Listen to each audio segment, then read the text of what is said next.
Welcome to Michiana Mainlines. Today we are going to take a look at Norfolk Southern in South Bend, Indiana, switching the old Studebaker complex.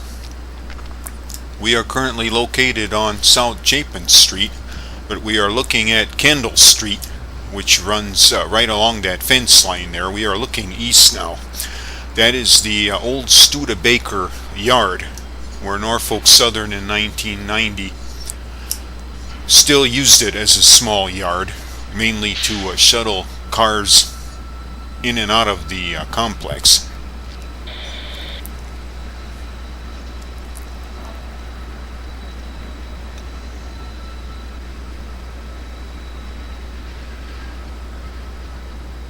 That is Kendall Street Gate, the rail gate for Norfolk Southern. At this time, several of the old Studebaker buildings were operated by a company called Allied Products.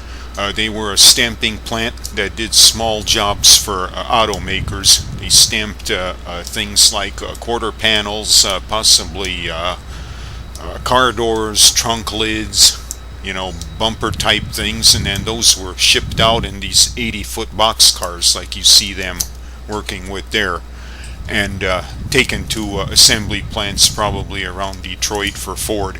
I know they did a lot of work for Ford, probably for other automakers as well. There you can kind of see other boxcars back there in the background in that little yard that they had. Norfolk Southern was the line that came into the plant.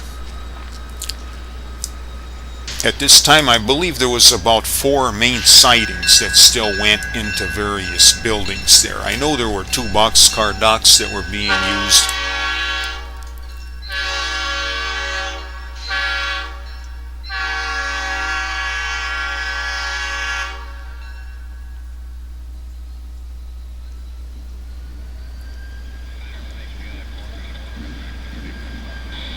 Engine crossing Kendall Street. One of the spurs into the plant also was used for scrap generation that was shipped out in gondola cars. Studebaker, of course, was a very big rail user throughout its history. There's several good books written about that if you're interested in the rail history of Studebaker and the big impact it had here locally. Of course, it was a major manufacturer here that closed in the 60s. But as I say, at this time, it was operated, parts of it were operated by Allied, and it was still a big freight generator now as well. This was about the last decade of operation here, however.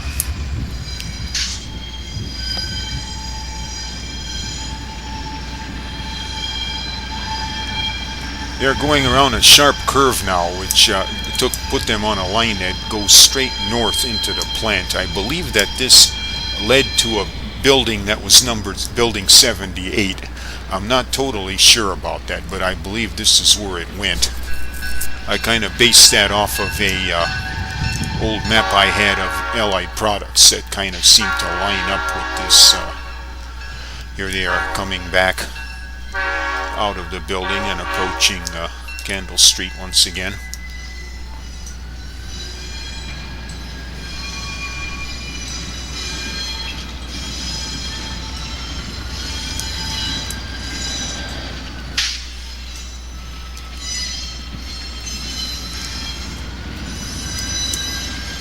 About a year after this video was shot, Allied Products was bought by a company called EWI, which operated for a while. I believe there was 1 or 2 other companies that then owned it until finally in about the late 90s everything ceased there as they could not find a buyer for it anymore, and so this all ended.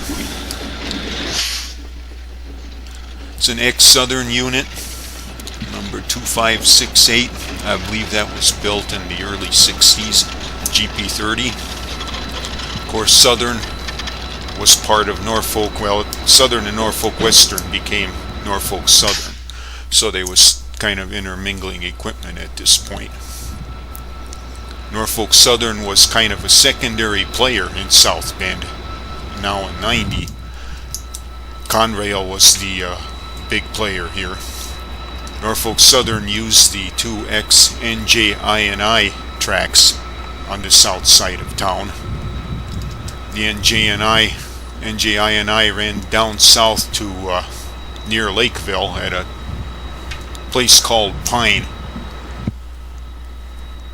At Pine, it joined the old N&W line that ran east-west across Indiana. They took that westward through North Liberty and to a point called Dillon on the ex-nickel plate that ran between Michigan City and Argus, which is where freight out of South Bend ended up going down to the yard at Argus and then into the Norfolk Southern system that way.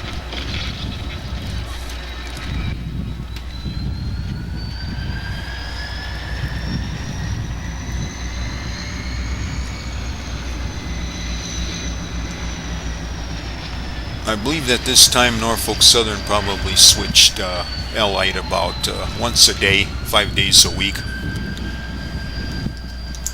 At one point there was a nightly train that would come up from Argus and return with new cars. They also were doing the ethanol plant at this time.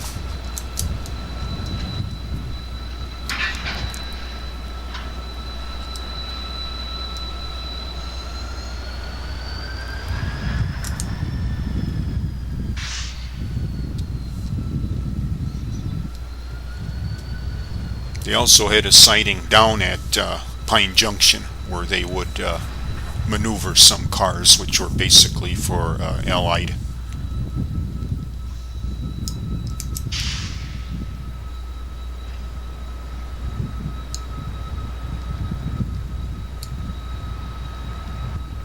Norfolk Southern also had some steel business on the west side of South Bend. There were mainly 3 east-west tracks on the south side of South Bend. The 3 secondary lines. Norfolk Southern had the 2 end ones. The middle one was Conrail. Conrail being the ex-New York Central.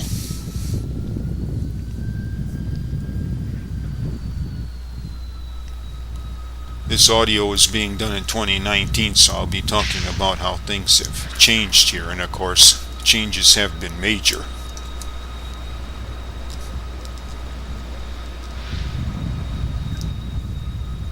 Not only is all of this trackage gone, Kendall Street has pretty much been truncated and done away with, as this whole area has now become a new industrial park. A service office building type park called Ignition Park in honor of the Studebaker legacy.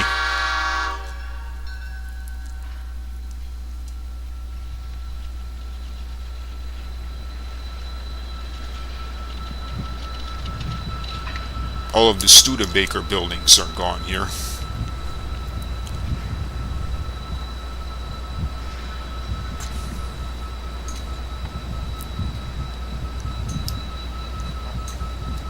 Of course, following the CSX Norfolk Southern buyout of Conrail, this is all Norfolk Southern territory now in South Bend, Indiana. So this trackage was pretty much all felt to be redundant, since there was no longer any business in this complex area. And now, as of 2019, all that remains of the trackage on the south side of town is just a single Conrail line that serves a scrapyard at this point and some other business on the south side of town, and Conrail now has the ethanol plant business. This line we're looking at here now is all gone.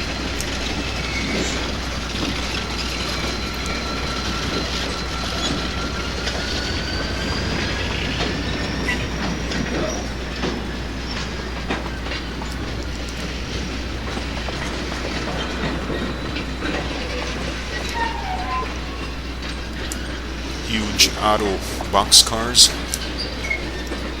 And they even have a caboose. How about that? They still use the caboose as their shoving platform in their switching operations.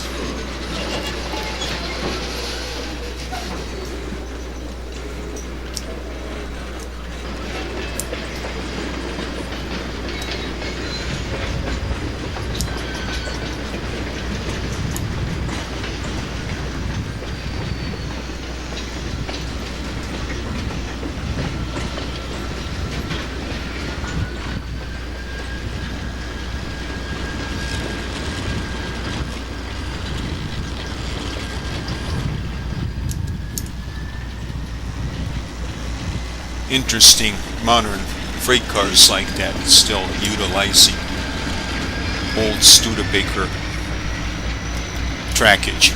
I don't know if some of that had been modified for these longer cars, because of course back in the Studebaker day, cars were much shorter.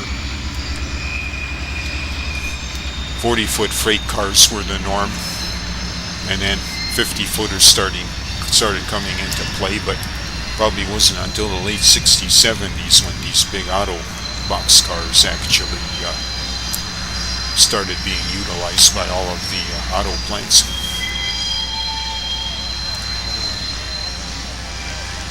Could be though that there was only one or maybe two docks in the plant at this time that could accommodate these longer cars due to curves around buildings and such. There might have been a dock that only took shorter 50-foot cars, but I'm not too sure about that.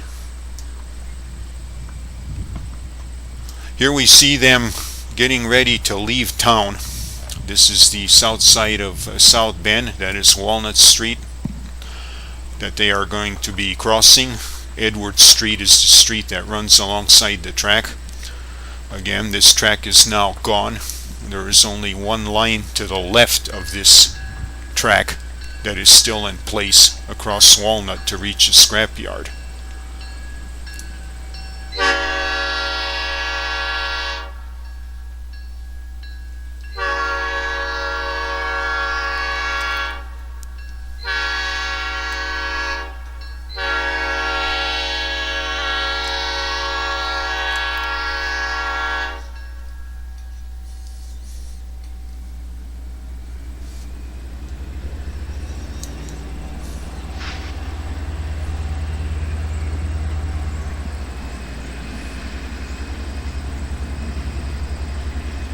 They will be returning to their yard.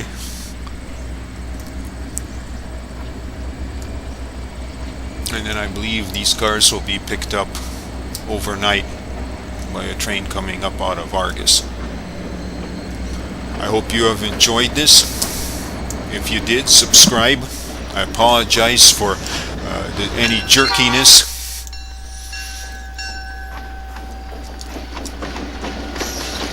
Some definite mistakes in doing the filming from time to time, but what the heck, it's historical.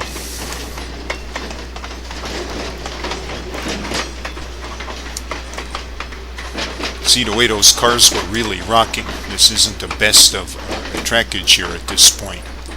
Not a lot of maintenance going on. You can see some pretty good sway there.